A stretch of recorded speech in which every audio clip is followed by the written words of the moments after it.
अस्सलाम वालेकुम। सब्सक्राइब करें सही टेक टीवी और बेल आइकन प्रेस करें ताकि इससे आपको हमारी हर नई वीडियो का मैसेज मिलता रहे। दोस्तों, आज का चिपर कोड और मिनी गेम मैं आपको प्ले करके दिखाने वाला हूं, तो आपने वीडियो को गौर से देखना है और एंड तक देखना है, एक एक स्टेप आपने मिस नहीं करना। तो बिना कुछ टाइम ज़ाया किए चलते हैं सीधा वीडियो की तरफ। तो मैं प्ले के बटन पर क्लिक करता हूँ।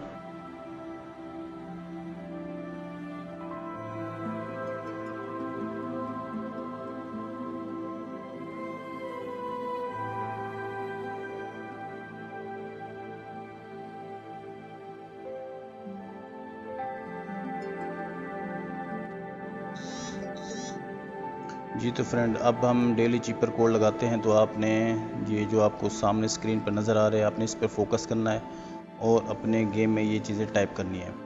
तो मैं जैसे ही डेली चीपर पे क्लिक करता हूँ तो इसका बैकग्राउंड देखिए ये रेड हो गया है। तो हम अपने अब इस पर कोड लगाना, फर्स्ट हमने देनी इस पर डैश दबा के रखना है, फिर 2 दफ़ा डॉट देना है, फिर एक डैश है, फिर डॉट है, फिर एक डैश है, फिर एक डॉट है। अच्छा, नेक्स्ट भी हमने एक डैश देना है, फिर सेंटर में एक डॉट है, फिर डैश है, नेक्स्ट एक डॉट है, फिर एक डॉट, एक डैश, फिर एक डॉट। ये कोड हमारा लग गया। अब तो आप इसी तरीके से अपना ये टास्क कंप्लीट कर लेना है। तो आज के सारे टास्क मेरे कंप्लीट हो गए हैं। तो मिलते हैं नेक्स्ट वीडियो में। अल्लाह हाफिज़।